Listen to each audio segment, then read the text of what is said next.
The rest of it I'm not going to get into too much detail. Could you go over the foramens again? The what? The mental foramen? Mental foramen. It's these two holes right here. Oh, okay. Yep. The what? Mental foramen. Mental foramen. So mental, infraorbital, supraorbital. And you can find them because when you push on it, it hurts because there's a nerve coming out. Same thing here. You find it here, it hurts because there's a nerve coming out. Same thing here. It hurts when you push on the nerve and it's coming out. Alright, so this is a vertebrae when it's on the table. You don't have to tell me what kind it is, what number it is, or anything like that. Okay, coming off the back is the spinous process. Coming off to the side is the left and the right transverse process. Remember, okay, here's the body. So this is anterior, this is posterior. So assuming that I have it upright, okay, this is the right transverse process, this is the left transverse process. We have the superior articulating facets on top. On the bottom we have the inferior articulating facets. The vertebral foramen is where the spinal cord goes through. Okay. Then on the skeleton, okay, C1 is the atlas because it holds up the world. C2 is the axis because it has the dens that the skull rotates around. In the transverse processes of the cervical vertebrae are these holes. These are the transverse foramen. The left transverse foramen, the right transverse foramen. In the front is another sesamoid bone or free-floating bone. This is the hyoid bone. Okay, so hyoid. All right, so we have our 7 cervical vertebrae. And in the back, so 1, 2, 3, 4, 5, 6, 7. This is T1, not C8, T1. Okay?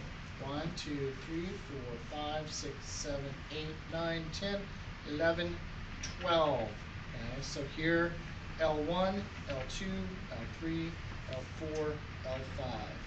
This is the problem area right here, L4, L5. This is where everybody gets into trouble. Okay. Again, if it's on the skeleton, you can count. You have to tell me what number it is. So if I have this tagged, okay, so 1, 2, 3, 4, 5, 6, 7. 1, 2, 3, 4, 5, 6. Look at it closely because this looks like it's coming from this one, but it's not. Okay? This is T6. And that's all we need for an answer, just T6? No. If I have this right here tagged, this is the right transverse process of T6. That is the way you have to. Spinous process of 1, 2, 3, 4, 5, 6, 7, 8. Spinous process of T8. Okay. That's the correct way to answer that. So, and then so on down to the sacrum. Alright, so here we have the clavicles. Basically, right clavicle, left clavicle. I'm not going to get any more difficult than that. Scapula. Here, there's a bunch of stuff you need to know on the scapula. Okay, this is the scapular spine, superior angle, inferior angle, lateral border, medial border. Okay, infraspinous fossa, supraspinous fossa, subscapular fossas inside. Glenoid fossa is where the head of the humerus is going to attach. Acromion process, coracoid process. Acromion up top, coracoid on the bottom. Okay. This is the shoulder girdle. This is the rib cage, part of the axial skeleton. The shoulder girdle is not part of the axial skeleton. Axial skeleton is the skull, vertebral column, rib cage, and sternum.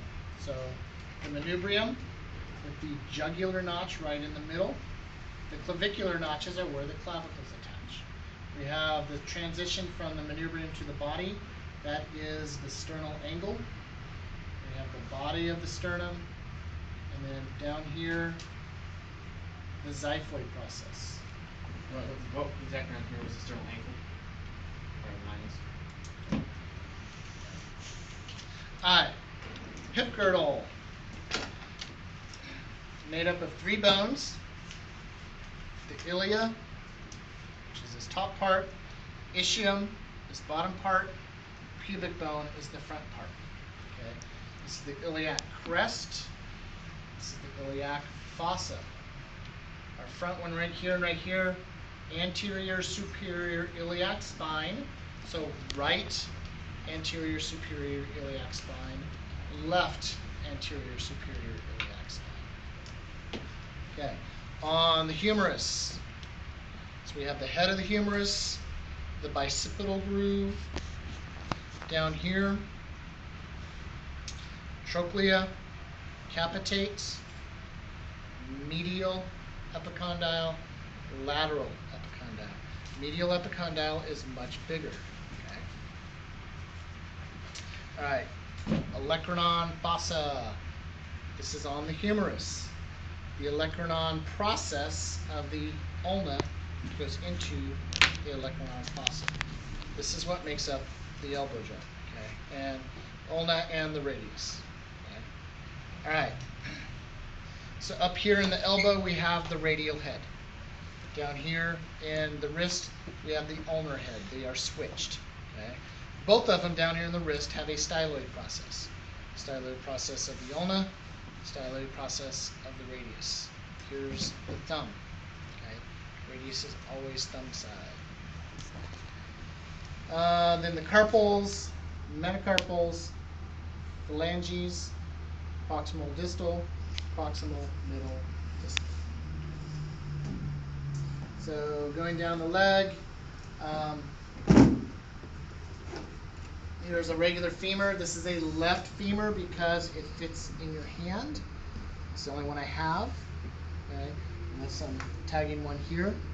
So head, neck, greater trochanter, lesser trochanter, linea alba is back here.